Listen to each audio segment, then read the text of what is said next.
ಆಷಾಢ ಮಾಸ ಯಾವಾಗ ಆರಂಭ? ವರಾಹಿ ನವರಾತ್ರಿ ಅತ್ಯಂತ ಸರಳವಾಗಿ ಮನೆಯಲ್ಲಿ ಮಾಡುವುದು ಹೇಗೆ? ಆಷಾಢದಲ್ಲಿ ಯಾವ ತಪ್ಪುಗಳನ್ನು ಮಾಡಬಾರದು? ಕಷ್ಟಗಳು ಕಳೆದು ಮಾಟ ಮಂತ್ರದ ಶಕ್ತಿ ಕೆಲಸ ಮಾಡದ ಹಾಗೆ ತಡೆಯಲು ದುರ್ಗಾದೇವಿಯ ಅನುಗ್ರಹಕ್ಕೆ ಯಾವ ಸಮಯದಲ್ಲಿ ದೀಪಾರಾಧನೆ ಮಾಡಬೇಕೆಂದು ಈಗ ತಿಳಿಯೋಣ. ಪವಿತ್ರವಾದ ಮಾಸಗಳಲ್ಲಿ ಆಷಾಢ ಮಾಸವು ಒಂದು. ಈ ವರ್ಷ ಜುಲೈ 15ರಿಂದ ಆಷಾಢ ಮಾಸ ಆರಂಭವಾಗಿ ಆಗಸ್ಟ್ 13ರವರೆಗೆ ಇರುತ್ತದೆ. ಈ ಆಷಾಢ ಮಾಸದಲ್ಲಿ ಅನೇಕ ಪ್ರಮುಖ ಹಬ್ಬಗಳು ಬರಲಿವೆ. ಅತ್ಯಂತ ಶಕ್ತಿಶಾಲಿಯಾದ ವರಾಹಿ ಗುಪ್ತ ನವರಾತ್ರಿ, ಗುರುಪೂರ್ಣಿಮೆ, ದೇವಶಯನಿ ಏಕಾದಶಿ ಸೇರಿದಂತೆ ಅನೇಕ ಪವಿತ್ರ ಪರ್ವದಿನಗಳನ್ನು ಈ ಮಾಸದಲ್ಲಿ ಆಚರಿಸಲಾಗುತ್ತದೆ. ಮೊದಲು ಈ ವಿಡಿಯೋಗೆ ಒಂದು ಲೈಕ್ ಮಾಡಿ ಮತ್ತು ಜೈ ವಾರಾಹಿ ಎಂದು ಕಮೆಂಟ್ ಮಾಡಿ. ಜುಲೈ 15ರಿಂದ ಜುಲೈ 23ರವರೆಗೆ ಒಟ್ಟು 9 ದಿನಗಳ ಕಾಲ ವಾರಾಹಿ ಗುಪ್ತ ನವರಾತ್ರಿ ಆಚರಿಸಲಾಗುತ್ತದೆ. ಇನ್ನು ಜುಲೈ 25ರಂದು ಶನಿವಾರ ದೇವಶಯನಿ ಏಕಾದಶಿ ಹಬ್ಬ ಬರುತ್ತದೆ.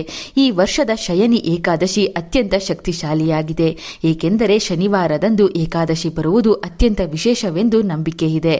ಇದು ಸಾಕ್ಷಾತ್ ಶ್ರೀನಿವಾಸನ ವಾರವಾಗಿದೆ.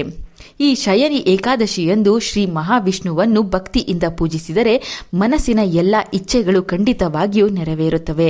ಪುರಾಣಗಳ ಪ್ರಕಾರ ಈ ಏಕಾದಶಿಯಂದು ಶ್ರೀ ಮಹಾವಿಷ್ಣು ಕ್ಷೀರಸಾಗರದಲ್ಲಿ ಯೋಗ ನಿದ್ರೆಗೆ ತೆರಳುತ್ತಾನೆ. ಈ ಯೋಗ ನಿದ್ರೆಯ ಅವಧಿ 4 ತಿಂಗಳವರೆಗೆ ಇರುತ್ತದೆ. ನಂತರ ಕಾರ್ತಿಕ ಶುಕ್ಲ ಏಕಾದಶಿಯಂದು ಶ್ರೀ ಮಹಾವಿಷ್ಣು ಮತ್ತೆ ಎಚ್ಚರಗೊಳ್ಳುತ್ತಾನೆ. ಈ 4 ತಿಂಗಳ ಅವಧಿಯನ್ನು ಚಾತುರ್ಮಾಸ ಎಂದು ಕರೆಯುತ್ತಾರೆ. ಈ ಸಮಯದಲ್ಲಿ ಸಾಮಾನ್ಯವಾಗಿ ಶುಭ ಕಾರ್ಯಗಳನ್ನು ನಡೆಸುವುದಿಲ್ಲ. ಇನ್ನು ಜುಲೈ 29ರಂದು ಗುರುಪೂರ್ಣಿಮೆ ಬರುತ್ತದೆ. ಅದೇ ರೀತಿ ಜುಲೈ 15ರಿಂದ ಜುಲೈ 23ರವರೆಗೆ ನಡೆಯುವ ವರಾಹಿ ಗುಪ್ತ ನವರಾತ್ರಿಯ 9 ದಿನಗಳ ಕಾಲ ವರಾಹಿ ಅಮ್ಮನವರನ್ನು ಭಕ್ತಿಯಿಂದ ಪೂಜಿಸಿದರೆ ನಿಮ್ಮ ಎಲ್ಲ ಕಷ್ಟಗಳು ದೂರವಾಗಿ ನೀವು ಬಯಸಿದ ಎಲ್ಲ ಕೋರಿಕೆಗಳು ಶೀಘ್ರದಲ್ಲೇ ನೆರವೇರುತ್ತವೆ. ಅಷ್ಟೊಂದು ಅಪಾರ ಶಕ್ತಿ ವರಾಹಿ ಅಮ್ಮನವರಿಗೆ ಇದೆ. ವರಾಹಿ ಅಮ್ಮನವರ ಪೂಜೆಗೆ ಹೆಚ್ಚಿನ ಕಷ್ಟಪಡುವ ಅಗತ್ಯವಿಲ್ಲ. ಅಮ್ಮನವರ ಒಂದು ಚಿತ್ರಪಟವನ್ನು ತಂದು ನಿಮ್ಮ ಪೂಜಾ ಕೊಠಡಿಯಲ್ಲಿ ಪ್ರತಿಷ್ಠಾಪಿಸಿ 9 ದಿನಗಳ ಕಾಲ ದೀಪಾರಾಧನೆ ಮಾಡಿ ನೈವೇದ್ಯ ಸಮರ್ಪಿಸಿ ಭಕ್ತಿಯಿಂದ ಪೂಜೆ ಮಾಡಿದರೆ ಸಾಕು. ನಿಮ್ಮ ಜೀವನದಲ್ಲಿ ಏನು ಇಲ್ಲದ ಸ್ಥಿತಿಯಿಂದ ಅತ್ಯುನ್ನತ ಸ್ಥಾನಕ್ಕೆ ಏರುವಂತಹ ಆಶೀರ್ವಾದವನ್ನು ವರಾಹಿ ಅಮ್ಮನವರು ಕರುಣಿಸುತ್ತಾರೆ. ಜೀವನದಲ್ಲಿ ಏನು ಇಲ್ಲದ ಸ್ಥಿತಿಯಿಂದ ಅತ್ಯುನ್ನತ ಮಟ್ಟಕ್ಕೆ ಏರುತ್ತೀರಿ. ಆದ್ದರಿಂದ ಈ ಶಕ್ತಿಶಾಲಿಯಾದ ವರಾಹಿ ಗುಪ್ತ ನವರಾತ್ರಿಯನ್ನು ಯಾವುದೇ ಕಾರಣಕ್ಕೂ ತಪ್ಪಿಸಿಕೊಳ್ಳಬೇಡಿ. ಈ ನವರಾತ್ರಿಯಲ್ಲಿ ತಪ್ಪದೆ ಸುವರ್ಣ ಗೆಡ್ಡೆಯ ದೀಪ ಹಚ್ಚಬೇಕು. ಅಂದರೆ ಜುಲೈ 15ರಿಂದ ಜುಲೈ 23ರವರೆಗೆ ನಡೆಯುವ ವರಾಹಿ ನವರಾತ್ರಿಯ ಸಂದರ್ಭದಲ್ಲಿ ನಿಮ್ಮ ಪೂಜಾ ಕೋಣೆಯಲ್ಲಿ ಅಮ್ಮನವರ ಮುಂದೆ ಸುವರ್ಣಗೆಡ್ಡೆ ದೀಪವನ್ನು ಹಚ್ಚಿ. ಒಂದು ಸುವರ್ಣಗೆಡ್ಡೆ ತೆಗೆದುಕೊಂಡು ಅದರ ಮೇಲ್ಭಾಗದಲ್ಲಿ ಒಂದು ಸಣ್ಣ ಕುಳಿ ಮಾಡಿ ಅದರಲ್ಲಿ ಎಳ್ಳೆಣ್ಣೆ ಹಾಕಿ ಬತ್ತಿಯನ್ನು ಇಟ್ಟು ದೀಪ ಹಚ್ಚಬೇಕು. ಈ ದೀಪಕ್ಕೆ ಅರಿಶಿನ ಮತ್ತು ಕುಂಕುಮವನ್ನು ಹಚ್ಚಬೇಕು. ದೀಪ ಹಚ್ಚಿದ ನಂತರ ಓಂ ವರಾಹಿ ದೇವತಾಯಿ ನಮೋ ನಮಃ ಎಂದು ಮನಸ್ಸಿನಲ್ಲಿ ಜಪಿಸಬೇಕು. ನಂತರ ಆ ಸುವರ್ಣಗೆಡ್ಡೆಯನ್ನು ಗೋಮಾತೆಗೆ ತಿನ್ನಿಸಬೇಕು. ಅದೇ ರೀತಿ ಈ ಆಷಾಢ ಮಾಸದಲ್ಲಿ ಮಾಡುವ ಪೂಜೆಗಳು ಮತ್ತು ವ್ರತಗಳಿಗೆ ಅಪಾರ ಶಕ್ತಿ ಇರುತ್ತದೆ.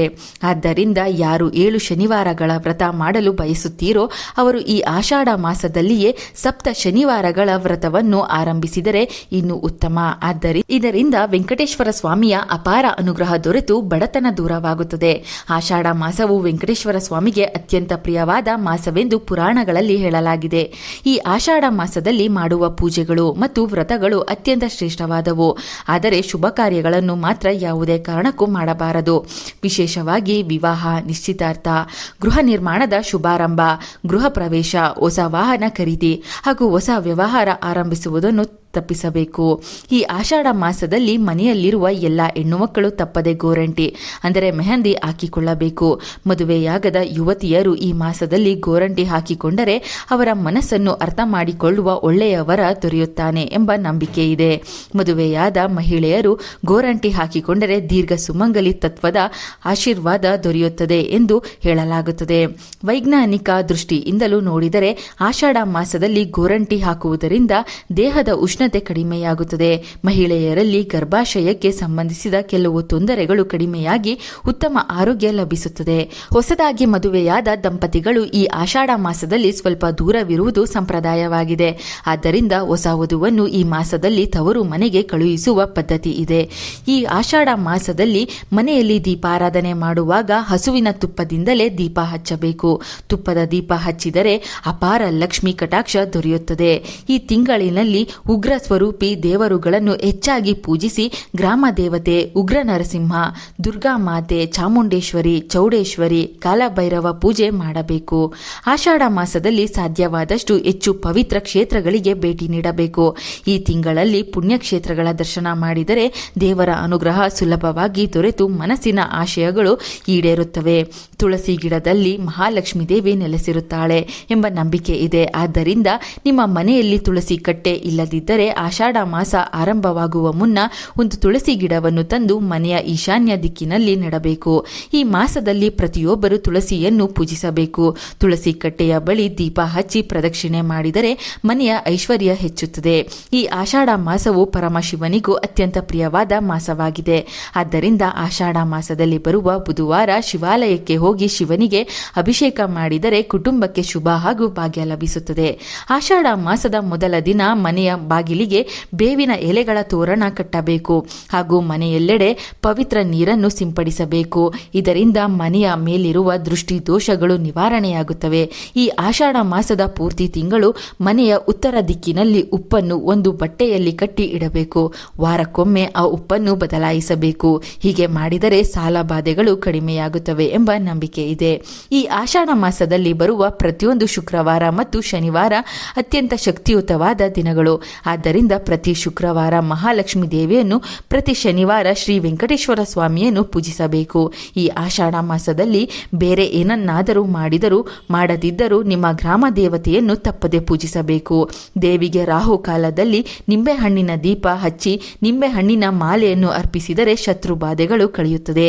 ಯಾರು ಏನೇ ದುಷ್ಟ ಶಕ್ತಿಗಳ ಪ್ರಯೋಗ ಮಾಡಿಸಿದರೂ ನಿಮಗೆ ತಾಕುವುದಿಲ್ಲ. ಗ್ರಾಮ ದೇವತೆಯ ಅನುಗ್ರಹ ಇದ್ದರೆ ಮನೆ ಸಂಪತ್ತು ಮತ್ತು ಸಮೃದ್ಧಿಯಿಂದ ತುಂಬಿರುತ್ತದೆ. ವಿವಾಹ ಪ್ರಯತ್ನ ಮಾಡುತ್ತಿರುವವರು ಆಷಾಢ ಮಾಸದ ಮಂಗಳವಾರದಂದು ಕೆಂಪು ದಾರದಲ್ಲಿ ಅರಿಶಿಣದ ಕೊಂಬುಗಳನ್ನು ಕಟ್ಟಿ ಮಾಲೆ ಅದನ್ನು ಅಮ್ಮನವರಿಗೆ ಅರ್ಪಿಸಿ ಪೂಜೆ ಮಾಡಿದರೆ ಶೀಘ್ರದಲ್ಲೇ ವಿವಾಹ ಯೋಗ ಸಿದ್ಧಿಸುತ್ತದೆ. ಆಷಾಢ ಮಾಸದಲ್ಲಿ ಬರುವ ಪ್ರತಿಯೊಂದು ಮಂಗಳವಾರ ಮತ್ತು ಶುಕ್ರವಾರ ಕೂದಲು ಕತ್ತರಿಸುವುದು ಹಾಗೂ ಉಗುರು ಕತ್ತರಿಸುವುದನ್ನು ತಪ್ಪಿಸಬೇಕು. ಈ ಆಷಾಢ ಮಾಸದಲ್ಲಿ ಸಾಧ್ಯವಾದರೆ ಯಾರಿಗಾದರೂ ಉಪ್ಪನ್ನು ದಾನ ಮಾಡಬೇಕು. ಉಪ್ಪಿನ ದಾನ ಮಾಡಿದರೆ ದಾರಿದ್ರ್ಯ ನಿವಾರಣೆಯಾಗಿ ಮಹಾಲಕ್ಷ್ಮಿಯ ಕಟಾಕ್ಷ ದೊರೆಯುತ್ತದೆ ಎಂದು ನಂಬಲಾಗಿದೆ. ವಾರಕ್ಕೆ ಕನಿಷ್ಠ ಒಂದು ಬಾರಿ ಸ್ನಾನದ ನೀರಿಗೆ ಕೆಲವು ಬೇವಿನ ಎಲೆಗಳನ್ನು ಹಾಕಿ ಸ್ನಾನ ಮಾಡಿದರೆ ಮಳೆಗಾಲದಲ್ಲಿ ಆರೋಗ್ಯ ಉತ್ತಮವಾಗಿರುತ್ತದೆ. ಈ ಆಷಾಢ ಮಾಸದ ಪೂರ್ತಿ ತಿಂಗಳು ಬೆಳಿಗ್ಗೆ ಸ್ನಾನ ಮಾಡಿ ಸೂರ್ಯ ದೇವರಿಗೆ ಅರ್ಘ್ಯ ಸಮರ್ಪಿಸಿ ನಮಸ್ಕಾರ ಮಾಡುವುದು ಅತ್ಯುತ್ತಮ. ಈ ಮಾಸದಲ್ಲಿ ಮಳೆಯ ಪ್ರಮಾಣ ಹೆಚ್ಚಾಗಿರುವುದರಿಂದ ಆರೋಗ್ಯದ ಬಗ್ಗೆ ವಿಶೇಷ ಕಾಳಜಿ ವಹಿಸಬೇಕು. ರಾತ್ರಿ ಅನ್ನವನ್ನು ತಿನ್ನಬಾರದು. ಹಾಗೆಯೇ ಸೊಪ್ಪನ್ನು ಹೆಚ್ಚು ಸೇವಿಸಬಾರದು. ಮಳೆಗಾಲದಲ್ಲಿ ಸೊಪ್ಪಿನ ಮೇಲೆ ಸಣ್ಣ ಕೀಟಗಳು ಮೊಟ್ಟೆ ಇಡುವ ಸಾಧ್ಯತೆ ಇರುವುದರಿಂದ ಸೊಪ್ಪನ್ನು ಉಪ್ಪು ನೀರಿನಲ್ಲಿ ಚೆನ್ನಾಗಿ ತೊಳೆದು ನಂತರವೇ ಅಡುಗೆ ಮಾಡಬೇಕು. ಆಷಾಢ ಮಾಸದಲ್ಲಿ ಪತಿ ಪತ್ನಿ ಮಕ್ಕಳಿಗಾಗಿ ಪ್ರಯತ್ನ ಮಾಡಬಾರದು. ಏಕೆಂದರೆ ಈ ಮಾಸದಲ್ಲಿ ಮಕ್ಕಳಿಗಾಗಿ ಪ್ರಯತ್ನ ಮಾಡಿ ಮಗು ಜನಿಸಿದರೆ ಆ ಮಗುವಿಗೆ ಅನಾರೋಗ್ಯ ಸಮಸ್ಯೆಗಳು ಹೆಚ್ಚಾಗಿ ಬರುತ್ತವೆ ಎಂದು ಹಿರಿಯರು ಹೇಳುತ್ತಾರೆ. ವೈಜ್ಞಾನಿಕವಾಗಿಯೂ ಇದು ಸತ್ಯವಾಗಿದೆ.